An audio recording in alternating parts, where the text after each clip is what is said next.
So normally when you come into the Affinity system, you're going to come into the Connect section. We've clicked on the Explore tab though. That's the next section, and this is where you get an overview and some information on what's happening within the membership. In the overview section, we look at the Net Promoter Score, and at the moment it's 54.9. I encourage you not to put too much emphasis on this score. It will move. Ideally, it moves in a positive direction, but sometimes things will impact it, like seasonality. So if it's January, February, the club's crowded, people may give you lower scores because the club's so busy and they're frustrated with that, and that will hopefully dissipate. But the score is an important metric and it's an indicator, but we're actually focusing more on member feedback and sentiment than we are the score. So your communications with the members are actually the most important part. And that's where we shift people from maybe being neutral about the club or even potentially negative to ideally being promoters and being positive about the club. So that's the score here, and you can see 347 promoters, 141 neutral or passive, and 51 detractors. And that's a pretty good score, right? Next one is the trend, and you can look at time from the start of when the club came on. And initially, as a new club, you will have 1 month and then 2 months and 3. And it's not until about month 3 that you start to get some real feel for the trends. And you can see the numbers here have shifted over time.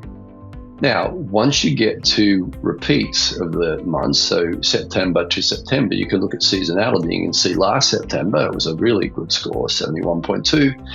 And here we've got a 26.9. So something's happened there. And because we're now in October, you probably know what happened there, and you've probably addressed it through your exchanges with members and the communications that you have. And that's the idea from Affinity AOS, is to stay ahead of these things. So when you start to get feedback, you actually can respond positively and drive that number back up. And again, don't get too stuck on the number, but the trend is important to see what's going on in the club. The next section looks at the key questions that we ask. So the first question we ask is your likelihood to recommend. So we ask the member, how likely are you to recommend the club to friends and family? We also ask likelihood to continue, overall cleanliness, overall friendliness, and value satisfaction. Now, importantly here, you look at this and go, okay, it looks pretty good for friendliness and cleanliness, but the likelihood to continue is less than we'd like it to be, but 8.6 is pretty good, okay? So it's almost 9. But value satisfaction is a little low. What I'll say about value satisfaction is that it's predominantly perception, meaning it's what people perceive of value. So if that person's coming once a month and paying, let's say, $30 a week, that's $120 a month for one visit. That's an expensive visit. So the truth is, people are going to perceive greater value the more often they come. So if they're a regular member coming 3 to 4 times a week, they're going to feel like they're getting great value because they're spending, $7 or $8 a visit. So do the math on that, and you'll see that when members are coming, they're typically going to be happier and see greater value.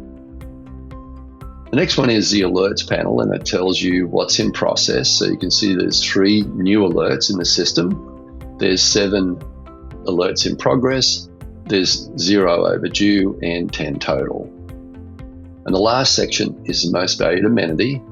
In the Affinity Gym, which is this demo system, it's all equal or pretty equal.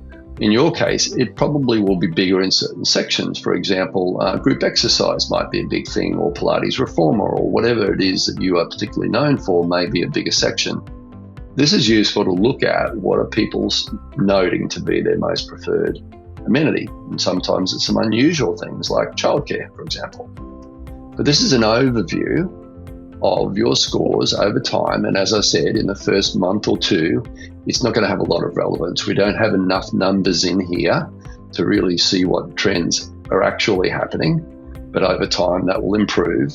And then when you get to month 13, you can actually look back on the previous 12 months and see what happened, and see what happened last September, for example, or last October. Pretty important part of your routine. Should be just checking this out every now and then. But for the first couple of months, I wouldn't bother with it. Probably about month 3, this is going to start to have a lot of relevance for you.